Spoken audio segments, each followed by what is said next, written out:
The Flash Season 3, Episode 15, The Wrath of Savitar. Now, of course, coming off of the pretty crazy ending of the last episode, I was excited to see what was going to happen in this one. We had Wally seemingly going nuts, Savitar possibly coming back. I figured he actually would come back based off of the promo. It ends up being that exact scene where Savitar is like screaming into the air. I was like, okay, I'm pretty sure Savitar comes back by the end of the episode. What happened isn't the way that I thought it was going to happen. I didn't think they were going to be like, yeah, the only way Savitar could possibly escape is if he had someone fast enough to replace him, which technically Barry could have been that person too. I'm assuming all he had to do was really open a portal, just had to basically grab any speedster once he got the final piece of the Philosopher's Stone and then just swap places. But that was just really good. I was very surprised by that, and it was funny because as I was going through the episode, it finally dawned on me, like, where was Wally, during the future? Like, why wasn't Wally there during that future segment? Which is still supposed to be months into the future, and I'm assuming this is still going along kind of at, I guess the best way I can put it is at normal pace for what is supposed to happen within this 5-month span. But it really makes me wonder how it's supposed to take place now. I mean, Wally's been swapped out with Savitar. Savitar is now, on Earth 1. And it should be pretty nuts, to say the least. I mean, I don't know what they're going to do, because no one's fast enough to take him down, like, in any way, shape, or form. No one's been fast enough to take Savitar down, or really even have any sort of comparison to him in any way, shape, or form. I mean, we saw what happened when Barry first met him.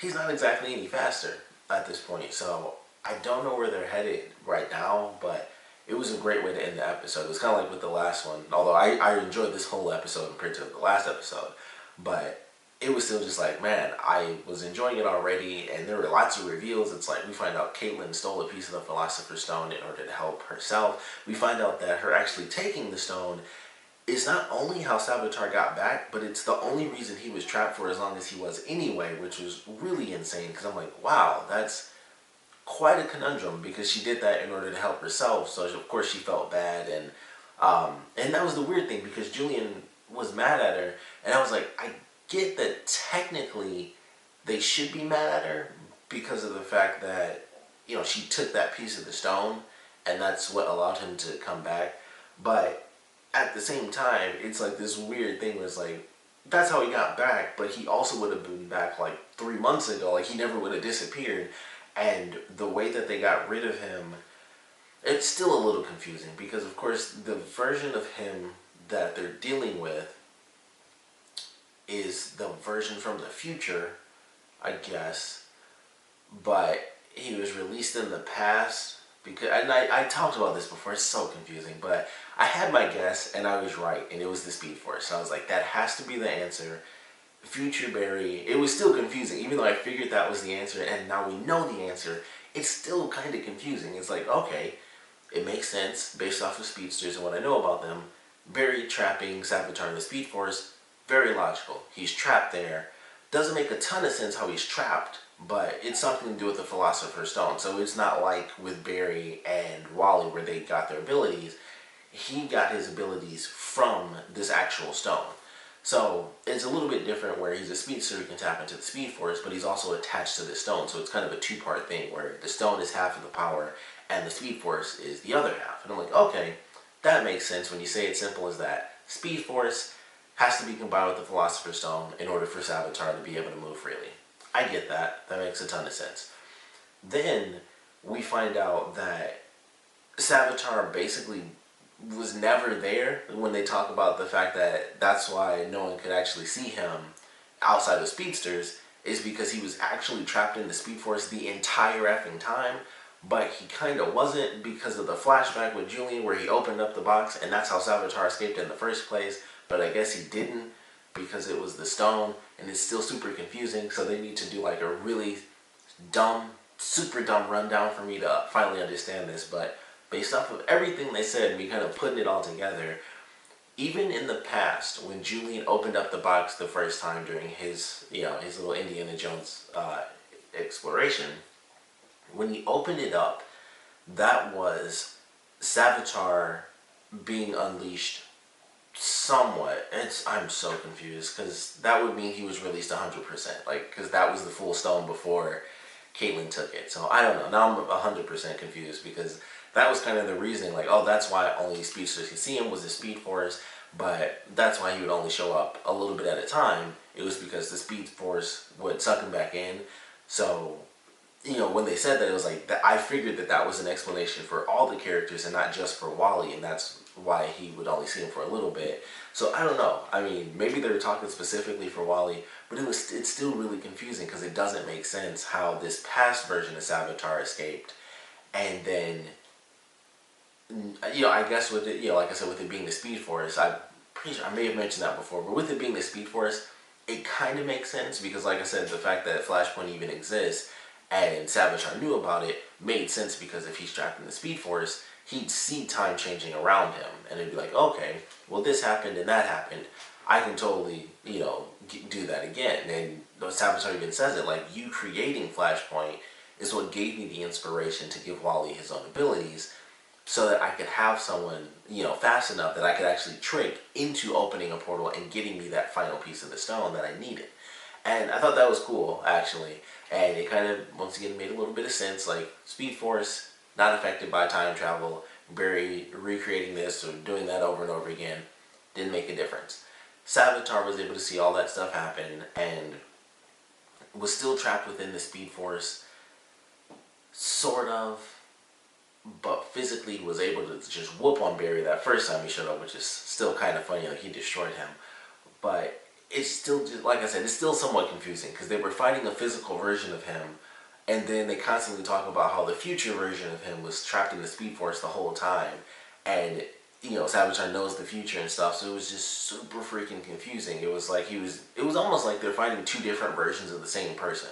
Like, they had the current version of Savitar that didn't know any of that crap, and then when they would speak with Julian, that was the version that we got in this episode, where it was the future version of Savitar. But it's really weird how just all that stuff played out. So ultimately, I'm still confused. Like, it just doesn't make a lot of sense to me that that was the past version. They trapped it, and then I guess the future version of Savitar is still fine as well because it was always in the future. So all the time changes did make a difference. But either way, really good episode. Really enjoyed this one. As confusing as it was, still loved it.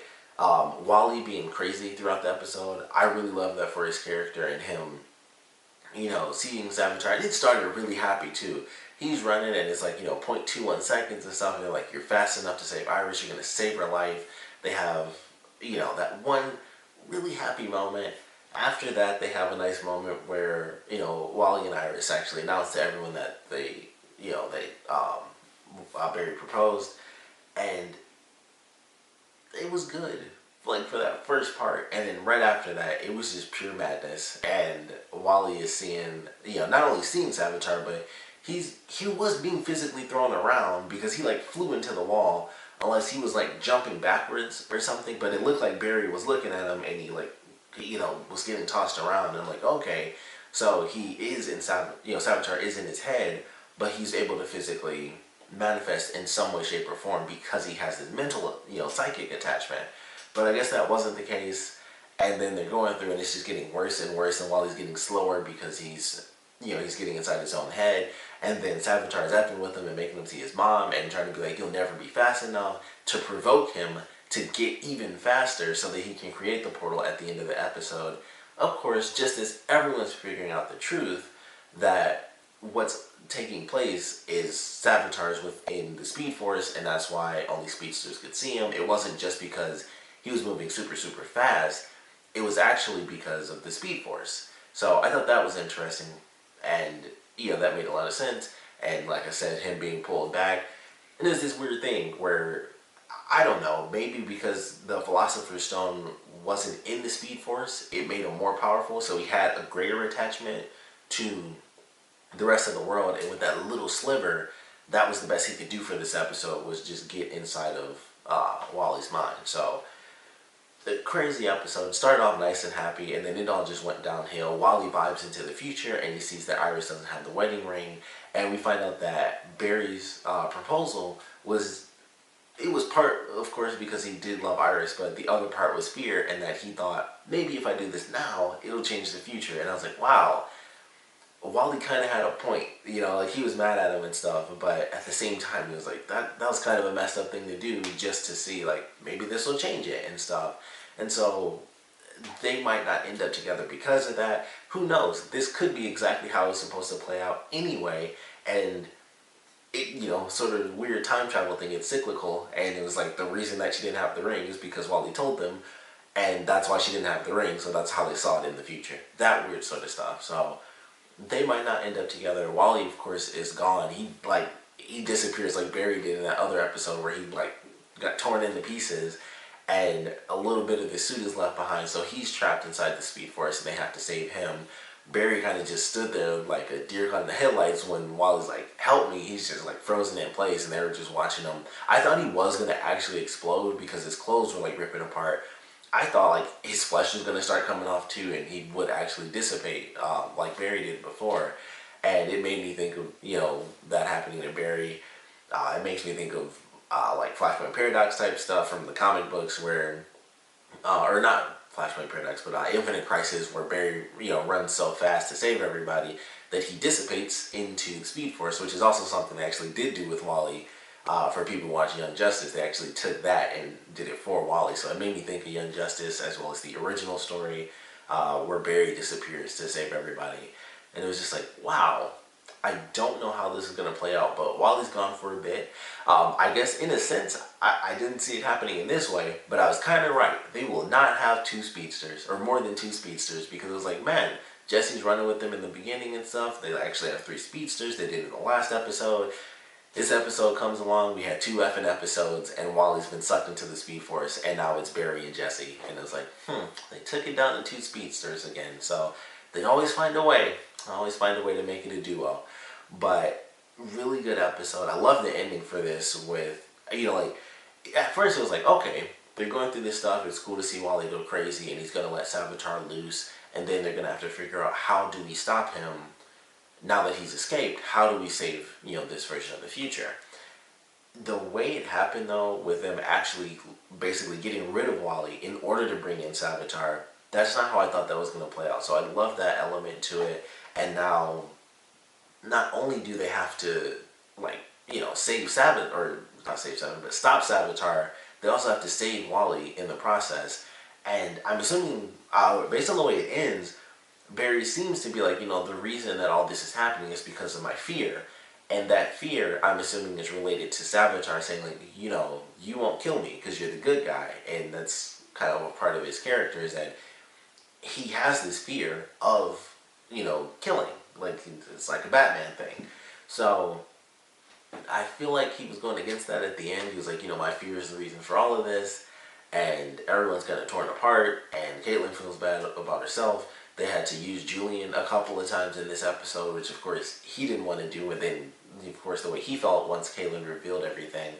So, crazy episode, a lot of revelations and stuff. Revelations for Caitlin, revelations for Barry, out of nowhere. Who would have thought that the proposal would have been any sort of news, in that way, like where it could actually be bad somehow. So, very interesting. And it kind of ties in early on where it was like, why didn't he ask for Joe's permission? And it makes a lot of sense after that's revealed, where it's like, oh, he kind of did that because he was, in a sense, he was rushing into it. He of course does care about her, but he was kind of rushing into it because it's like, I want to change it now before it's too late, even though of course he did have time. But he was rushing into it like, I gotta save her. I have to change every little detail that I possibly can in order to save her life. And noble cause, but as Iris put it, she wants to be his wife and not the person he's trying to save for all eternity, which was that, the random line that gives the hero the clue. But love the way they ended this episode. Can't wait to see what they do with this next one. And Savitar is released. I don't know how in the world we're going to get from where we just got to like the musical crossover that we're about to have, which I believe is in 2 weeks. So I don't know how we're going to end up getting there from this episode, but somehow we will. Well, that's what's about to happen pretty soon. So we're going to get a break fairly soon from the main story, but I'm really excited to see what they do with this next episode. Of course, we'd love to know what you guys thought about it, so please Put your comments down in the comment section below. Let me know your favorite parts, at least favorite parts. And I want to know how you guys feel about Wally being sucked into the Speed Force. I'm pretty sure if I talk to my girlfriend tomorrow, she'll be super happy because she hates Wally. I mentioned that several times. She despises that character. So, I'm sure she'll be fine with it. I'm honestly surprised she wasn't cheering when he got sucked into the Speed Force.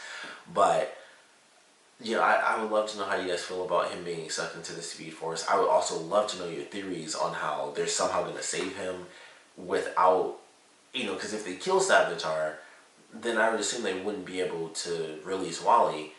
But at the same time, there has to be some way to get him out.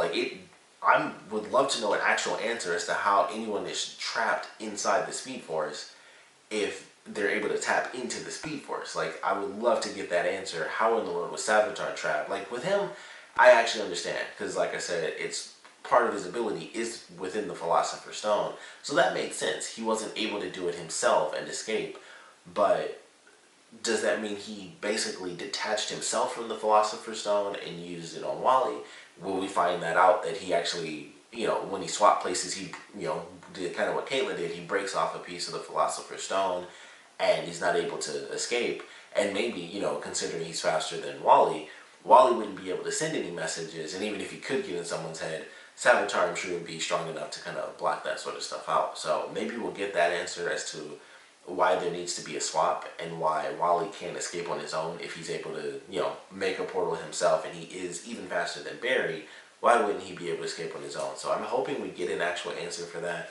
But I would love to know your theories on how they're going to end up saving Wally, how they're going to beat Savitar, and like I said, what you guys think in general of Wally just being sucked into the Speed Force like that. And the way they did it, of course, is fairly visceral, and his clothes are being torn apart by the lightning, and his suit falls off, and he just vanishes. So I'd love to know how you guys felt about that sequence, and of course, I would love to know what you guys thought about the episode in general. So please comment below, let me know, and thanks for watching.